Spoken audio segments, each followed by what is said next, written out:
Supreme court of Pakistan کا ایک اور فیصلہ آ گیا اور وہ بھی سیاسی جماعتوں اور الیکشن سے متعلق ہے، خاص طور پہ پنجاب اور KPK کی تاریخ سے متعلق۔ ہم ایک اور فیصلہ اس لیے کہہ رہے ہیں کہ اگر آپ گزشتہ ایک سال کا ریکارڈ اٹھا کر دیکھیں تو اعلیٰ عدلیہ کے ایوانوں سے اس قدر فیصلے آئے ہیں سیاسی معاملات میں کہ اب ان کا ریکارڈ رکھنا بھی مشکل ہو گیا ہے، اور باقاعدہ وہ دستاویز دیکھنی پڑتی ہیں، باقاعدہ دیکھنا پڑتا ہے کہ کون سا فیصلہ کس وقت آیا، کس سلسلے میں آیا، کیا فیصلہ تھا، کیا اثرات اس کے پڑے، کیونکہ یہ کام تو اب کوئی ماہر قانون ہی کر سکتا ہے یا لاء اسکولز کی اسٹڈی ہی ہو سکتی ہے، کیونکہ اب پاکستان کے تمام معاملات جو ہیں وہ بجائے حکومتیں طے کریں یا کوئی اور دوسرے ادارے طے کریں، وہ تمام کے تمام جو ہیں وہ اعلیٰ عدلیہ میں طے ہو رہے ہیں، وہیں سے احکامات آ رہے ہیں اور وہیں سے جو ہیں وہ ان کے امپلیمنٹیشن تک کا اور ان کی ڈیٹس تک کا فیصلہ کیا جا رہا ہے۔ اور یہ کوئی پہلی دفعہ ایسا نہیں ہوا، جیسا کہ ہم نے پہلے بھی آپ کو بتایا تھا کہ ہمارے سپریم کورٹ ہی کی جانب سے معزز چیف جسٹس صاحبان اس وقت کے جیسے جو اب ریٹائرڈ تھے یا اب شاید دنیا میں نہ ہوں، انہوں نے نظریہ ضرورت کے تحت عامروں کو باقاعدہ وہ دیا، کنسیشن دیا، ان کی بات کو انڈورس کیا اور انہیں 10 سال تک حکمرانی کی اجازت دی، بلکہ یہاں تک نوبت آ گئی کہ صرف اسی صدی کے شروع کا واقعہ ہے کہ سپریم کورٹ نے ایک ملٹری ڈکٹیٹر کو جنرل مشرف کو اس بات تک کی اجازت دے دی جو انہوں نے ان کے وکلاء نے مانگی بھی نہیں تھی کہ آپ چاہیں تو آئین میں ترمیم بھی کر سکتے ہیں۔ تو ترمیم کی یہ توقیر ہے جس کا ذکر جو ہے وہ ہر وقت عدالتوں میں، سیاسی جماعتوں میں اور بار کونسلز میں اور آئین کے ماہرین جو ہیں وہ بیٹھ کر ٹیلی ویژن کے اوپر کرتے رہتے ہیں اور بتاتے رہتے ہیں، خاص طور پہ کچھ وکلاء جو کہ مختلف تحریکوں کے حصے دار تھے، جو کہ باقاعدہ قانون کے اس میں چیف جسٹس کے ساتھ مل کر سیاسی تحریکیں چلاتے رہے، وہ اب ماہر بن کر جو ہیں وہ یہ بتا رہے ہیں کہ سپریم کورٹ کو کیا کرنا چاہیے، چیف جسٹس کو کیا کرنا چاہیے، کہ کون سا فیصلہ بالکل صحیح ہے، کون سا فیصلہ بالکل غلط ہے، کون سی سیاسی جماعت جو ہے وہ صحیح ہے، کون سی جماعت جو ہے وہ غلط ہے۔ یعنی اب بجائے اس کے کہ اپنی اپنی آراء دی جائے اور کوشش کی جائے کہ اگر آپ ماہر ہیں تو کسی حد تک تو آپ ایک اکیڈمک ویو بھی رکھیں تاکہ لوگ اس کی قدر کریں، اب واضح طور پہ کھل کر جو ہے وہ سب قانون اور آئین مائن ایک طرف رکھ کر کھل کر بس کسی ایک فیورٹ کی حمایت کی جا رہی ہے یا کسی دوسرے فیورٹ کی حمایت کی جا رہی ہے۔ تو یہ جو ابھی فیصلہ آیا ہے اس کے اندر سپریم کورٹ نے پھر دوبارہ الیکشن کمیشن کا جو حکم تھا، جو کہ ایک آئینی ادارہ ہے اور اس کا کام ہی الیکشن کرانا ہے، اور اس سلسلے کی تمام جو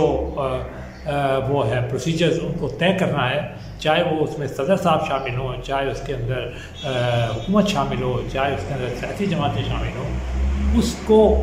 پورا کا پورا ایک طرح سے اگر آپ دیکھیں تو وہ انہوں نے پوری ڈائریکشن اس سے دے دی ہے۔ ہم وہ الفاظ تو استعمال نہیں کریں گے جو کچھ سیاسی جماعتیں استعمال کر رہی ہیں ان کے لیڈر کے، جی انہوں نے ٹیک اوور کر لیا ہے، کچھ ماہرین بھی یہ کہہ رہے ہیں کہ الیکشن کمیشن کو، ہم تو یہ کہیں گے انہوں نے ڈائریکشن کی تھی، لیکن وہ ڈائریکشن کیا ہے، پورا شیڈیول ہے، اس میں سب کچھ دیا ہوا ہے کہ کس تاریخ کو کاغذات نامزد داخل ہوں گے، کب اعتراضات سنے جائیں گے، کب جو ہے فائنل بول ہوگا، کب جلد سے جلوس کی اجازت ہوگی، کب پھر پولٹ ڈے آئے گا۔ تو یہ ساری چیزیں تک طے کر کے ایک ٹائم ٹیبل بنا کر الیکشن کمیشن کو دے دیا گیا۔ تو یقینی بات ہے اب الیکشن کمیشن کا کام بہت آسان ہو گیا، اب صرف اس کو اگر اس نے سپریم کورٹ کے احکامات جو کہ تم مان لیے تو صرف اسے ان پہ عمل کرنا ہوگا۔ الیکشن کمیشن کی ایز سچ جو کہ آئین کے اندر کہا گیا ہے کہ جی وہ الیکشن کمیشن جب آئے گا تو وہ سارے ادارے جو ہیں وہ بے اثر ہو جائیں گے، اثر میں اسی کا حکم چلے گا، ملک کے اندر پوری وہی ساری چیزیں تھیں، وہ چیزیں نہیں ہیں دنیا کے دوسرے ملکوں میں. خود ہمارے پڑوسی ملک بھارت کے اندر جو الیکشن کمیشن کی طاقت ہے، امریکہ میں جو الیکشن، برطانیہ میں جو الیکشن، وہ چیزیں اب بالکل نہیں ہیں. اب تو اسے ایک ٹائم ٹیبل دے دیا گیا ہے، اس کو صرف فالو کرنا ہے. ایک وہ اگر الیکشن کمیشن کا ادارہ نہ ہوتا اور کوئی اور بھی ادارہ ہوتا اور اس کو یہ کہا جاتا تو شاید وہ بھی یہ کام پورا کر لیا جاتا، بلکہ اس کے ساتھ ساتھ حکومت کو بھی یہ بتا دیا گیا ہے. تو حکومت کے جو فرائض ہیں وہ بھی اب اس حکم کے تحت سپریم کورٹ کے پاس ہیں، وہی فیصلہ کریں گے کہ کب خزانہ سے پیسہ آئے، کب فوج وزارت دفاع کیا کرے اور وغیرہ وغیرہ. اس طرح مطلب ساری چیزیں جو ہیں وہ اب ایک سورس ہے، ایک طاقت کا کہہ لیں یا انٹائر حکمرانی کا سورس جو ہے، اب وہ حکمرانی کی طرف کا سورس جو ہے وہ اب سپریم کورٹ کی جانب سے آئے گا، چاہے وہ آئینی ہے، قانونی ہے. یہ اس کے اوپر بحث جو ہے ماہرین کر سکتے ہیں، سیاسی جماعتیں کر سکتی ہیں. تو یہ ایک فیصلہ آ گیا ہے. دوسری جانب حکومت نے کہا کہ جی ہم اس فیصلے کو نہیں مانتے، ہم اس کے ساتھ عدم تعاون کریں گے. اور پھر انہوں نے آپ ان کی تقریریں سن رہے ہوں گے، جو کچھ وہ کہہ رہے ہیں ہم کچھ کہنے کی ضرورت نہیں ہے، آپ جا کر دیکھ لیں. لیکن یہ بات طے ہے کہ حکومت جو ہے وہ کہتی ہے کہ ہم اس حکم کو نہیں مانیں گے. اب اس کے جو اپنے امپلیکیشنز ہیں اس کے اوپر بھی ماہرین بتا رہے ہیں کہ کیسے توہین عدالت لگ سکتی ہے، کیسے کابینہ. لیکن مثال کے طور پہ اس وقت اگر آپ وزیر اعظم کے اوپر توہین عدالت لگاتے ہیں تو ایک جسٹ ہم نے قانونی ماہر نے ہمیں بتایا کہ اس وقت 83 وزراء ہیں، کیونکہ اب خود سپریم کورٹ کے فیصلے کے مطابق جو حکمران ہے، سربراہ ہے، وہ وزیر اعظم اکیلا نہیں ہے بلکہ پوری کابینہ ہے. اس کا مطلب ہے ساری کابینہ کو سپریم کورٹ بلایا گیا، یعنی 83 رکنی کابینہ کے ساتھ وزیر اعظم حاضر ہوگا. اگر ہر کابینہ کا جو رکن ہے یا وزیر ہے وہ ایک وکیل رکھتا ہے تو آپ اندازہ کر لیں کہ اس کا ڈبل ہو گیا، یعنی یہ راؤنڈ اباؤٹ 186 ہو گیا. تو 186 آدمیوں کی بات جو ہے وہ سپریم کورٹ کو سننا پڑے گا. تو یہ کتنی جلدی یہ ممکن ہو سکے گا یہ سپریم کورٹ جانتی ہوگی، اور یا وہ وکلاء اور وہ وزراء جانتے ہوں گے جو کہ اگر توہین عدالت میں حاصل ہوئے تو وہ کریں گے. لیکن ایک سینیریو ہے جو کہ ہم نے آپ کے سامنے پیش کر دیا. اب اس کے بعد سوال یہ پیدا ہوتا ہے کہ ایک طرف یہ کہا جا رہا ہے کہ جو اصل فیصلہ تھا وہ تو 4-3 کا تھا، کیونکہ بینچ جب شروع ہوئی تھی تو وہ 9 رکنی بینچ تھی جس کی تشکیل خود معزز چیف جسٹس عمر عطا خان بندیال نے کی تھی. اور اس کے بعد وہ جو انہوں نے تشکیل دی تھی ایک سو موٹو ایکشن کے تحت، جو کہ شروع ہوا تھا ایک پولیس افسر کے مقدمے سے، اور جس کے اوپر جناب جسٹس اعجاز الحسن اور جسٹس نقوی صاحب نے اس کے اوپر ایک وہ سپریم کورٹ کو سے درخواست کی تھی، اور وہ اس کو فوراً مان لیا گیا تھا، اور وہ جو تھی وہ اس کے عمل کرتے ہوئے یہ بات آگے بڑھی تھی. پھر وہ 9 سے 7 پہ آیا، پھر اس کے بعد 7 سے 5 پہ آیا، پھر 5 سے 3 رکنی بینچ رہ گیا. اور اب یہ جو فیصلہ آپ کے سامنے آیا ہے وہ 9 رکنی بینچ کا فیصلہ 3 رکنی بینچ نے دیا ہے. اس کے ساتھ ہی جسٹس فائز عیسیٰ جو کہ سینئر موسٹ جج ہیں اور آئندہ کے چیف جسٹس ہیں پاکستان کے، جس میں بھی اب صرف چند ماہ رہ گئے ہیں، انہوں نے بھی ایک 3 رکنی بینچ میں یہ فیصلہ دیا تھا کہ جو سو موٹو ایکشن کے تحت لیے گئے جتنے مقدمات ہیں وہ جو ہے وہ ان کے اوپر مزید بحث کی جائے، انہیں فی الحال اتباع میں ڈال دیا جائے اور ایک فل کورٹ بنا کر اس پہ کیا جائے. فل کورٹ کا ہم آپ کو بتا دیں مطالبہ حکومت کی جانب سے بھی ہو رہا ہے، پوری بار کونسل کی جانب سے بھی ہو رہا ہے، اور ماہرین بھی یہ کہہ رہے ہیں کہ اصل میں جس قسم کا عدالتی بحران اس وقت چل رہا ہے تو عدالت کا اگر یہ اندرونی معاملہ بھی ہے تب بھی اسے آرڈر میں لانے کے لیے، اسے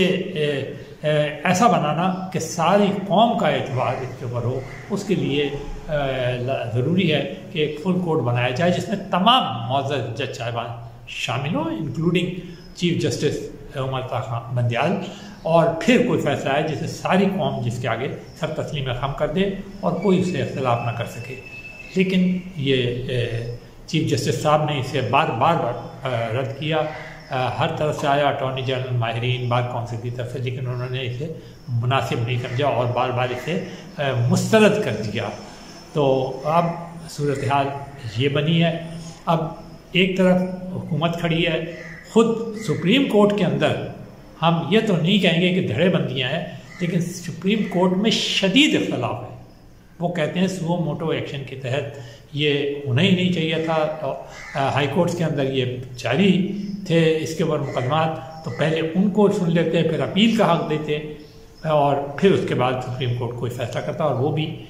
فل بینچ کرتا تو سب سے بہتر تھا قومی مفاد میں۔ پھر ایک اور بات اس سلسلے میں کہی جا رہی ہے کہ کچھ ایسے متنازع فیصلے بھی آئے ہماری اعلیٰ ترین عدلیہ کی جانب سے، جس کی وجہ سے جو پنجاب کی جو حکومت تھی وہ ہٹا دی گئی۔ آئین کو ان کے مطابق، ان ماہرین کے مطابق ان سیاسی جماعت کو ری رائٹ کیا گیا، جس کا حق جو ہے صرف اور صرف پارلیمان کو ہے اور کسی کو بھی نہیں ہے۔ اب جہاں تک پاکستان کا تعلق ہے تو اگر آئینی طور پہ دیکھا جائے تو حاکمیت اللہ کی ہے، اور اس حاکمیت کو لوگوں کے ذریعے نافذ کیا جاتا ہے زمین کے اوپر یا اس ملک کے اندر،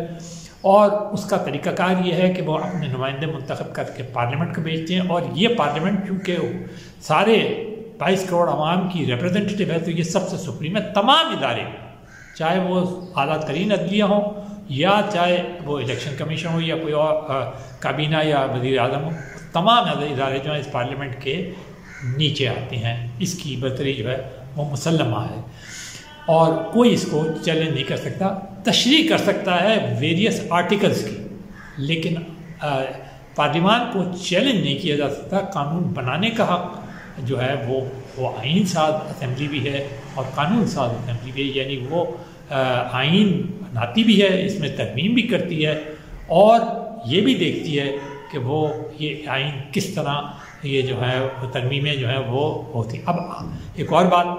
اسی پارلیمنٹ کے اندر نیشنل اسمبلی نے اور سینٹ نے ایک بل پاس کیا ہے جو کہ سو موٹو ایکشن کے معاملات کو اور دیگر معاملات کو پھر اس میں کو ریگولیٹ کرتا ہے، تو وہ اب دونوں ایوانوں سے یعنی نیشنل اسمبلی سے اور سینٹ سے پاس ہو کر صدر کے پاس گیا ہوا ہے۔ اب اس میں 18 دن کا وقت ہوتا ہے۔ اب اگر صدر اسے منظور کرتے ہیں، دستخط کرتے ہیں تو وہ ان کی سوابدید ہے، اور اگر وہ نہیں کرتے تو بھی وہ بل جو ہے کیونکہ دونوں ایوانوں کی طرف سے جو کہ منتخب عوام ہے، پاکستان کے عوام کی حاکمیت کو ریپرزینٹ کرتے ہیں، وہ منظور ہو جائے گا، اور اس کے بعد جو بھی ترامیم انہوں نے اعلیٰ ترین عدلیہ سے متعلق کی ہیں وہ نافذ ہو جائیں گی۔ تو ایک صورتحال یہ بھی پیدا ہو رہی ہے۔ اب جب یہ ساری صورتحال پیدا ہو رہی ہیں تو اب اصلی جو معاملات ہیں وہ عوام کے ہیں۔ یہ کوئی سیاسی جماعت چاہے وہ کتنی ہی طاقتور کیوں نہ ہو، یہ فیصلہ نہیں کر سکتی۔ آج ہی کے اخبارات اٹھا کے آپ دیکھ لیں، صدر ڈونلڈ ٹرمپ آج بھی ہم آپ کو بتا رہے ہیں امریکہ کے اندر بہت ہی مقبول ہیں، پاپولسٹ لیڈر ہیں۔ سب سے بڑی جو جماعت اور دونوں ایوانوں کے اندر سینٹ اور کانگریس کے اندر ان کی اکثریت ہے، وہ اعلان کر چکے ہیں کہ وہ صدارتی انتخابات لڑیں گے۔ عین ممکن ہے کہ وہ امریکہ کے آئندہ صدر بھی ہوں، لیکن انہوں نے نیو یارک کی ایک عدالت میں پیش ہو کے اپنے آپ کو حوالے کر دیا، انہیں گرفتار کر دیا گیا، انہوں نے ان پہ سماعت ہوئی ان کے کیس کے اوپر، اور وہ آئندہ سماعت تک پھر آزاد کر کے انہیں جانے دیا گیا اور وہ فلوریڈا چلے گئے۔ اور اب کہا جاتا ہے کہ یہ مقدمہ جو ہے 2024 میں شروع ہوگا۔ تو یہ دیکھ لیجئے، دنیا کا سب سے طاقتور شخص کہا جاتا ہے صدر کو، تو سابق سب سے طاقتور شخص، اور خود ڈونلڈ ٹرمپ جس قسم کے طاقتور شخص تھے وہ ساری دنیا جانتی ہے۔ پاکستان میں تو ان سے بڑی شدید اختلافات کیا جاتا ہے، بڑے وہ زور و شور سے بتایا جاتا تھا کہ کیسے وہ قانون اور آئین کی خلاف ورزیاں کرتے ہیں، کیسے وہ شخصی حکمرانی کو نافذ کرتے ہیں، کیسے وہ ہر چیز کو پائمال کر کے آگے بڑھتے ہیں۔ لیکن آپ نے دیکھا کہ جب عدالت نے انہیں طلب کیا تو نہ تو کوئی ان کے ساتھ ہجوم تھا، نہ ان کے ساتھ کوئی لوگ تھے جو ان کی گاڑیوں کے اوپر چڑھے ہوئے تھے، کوئی ایسے مناظر آپ کے سامنے سے نہیں گزرے، نہ کوئی مار پیٹ ہو رہی تھی اس عدالت کے باہر، اور انہوں نے خاموشی سے سماعت سنی، گو انہوں نے انکار کیا اپنے جو بھی الزامات ان کے اوپر یا فرد جرم عائد کی گئی تھی، لیکن وہ تمام چیزیں یہ صبر و تحمل سے سن کے اور واپس چلے گئے۔ تو کیا ہم بھی ایسی مثالیں قائم کریں گے؟ کیونکہ انہوں نے ایک طرح سے یہ واضح میسیج دے دیا ہے، حالانکہ صدر امریکہ کا سب سے طاقتور بھی ہوتا ہے، وہ بہت ایوانوں کے بہت سارے معاملات کو بائی پاس کر سکتا ہے، پرسنل اپنی ذاتی حیثیت کے اندر وہ احکامات دے سکتا ہے، حدیہ کی جنگ تک کا وہ اعلان کر سکتا ہے، اسے ایوانوں کی اجازت کی بھی اجازت نہیں ہے۔ اور آپ کو یہ تک معلوم ہوگا کہ جو نیوکلیئر ڈیٹونیشن کے جو وہ ہیں، وہ بھی ان کے ساتھ پیچھے ایک شخص کھڑا ہوتا ہے اور وہ انہی کے پاس اس کے کوڈز ہوتے ہیں، اور وہ جیسے حکم دیں وہ ریلیز ہو سکتے۔ تو اتنا طاقتور شخص جو ہے وہ اتنی، جیسے آپ یہ کہہ لیجئے ہمبلی کورٹ کے اندر پیش ہوا، سنا، فرد جو عائد ہوئی اور واپس چلا گیا۔ اپنے ہاں ذرا دیکھ لیجئے کہ جب ہمارے کچھ سیاسی لیڈر جو کہ اپنے آپ کو بہت مقبول، عوام کا نمائندہ، عوام کی طاقت کہتے ہیں کہ جی ہم سب سے پاپولر ہیں، تو وہ جب پیش ہوتے ہیں تو وہ ان کا کیا سینیریو ہوتا ہے، کیا ہوتا ہے؟ کیا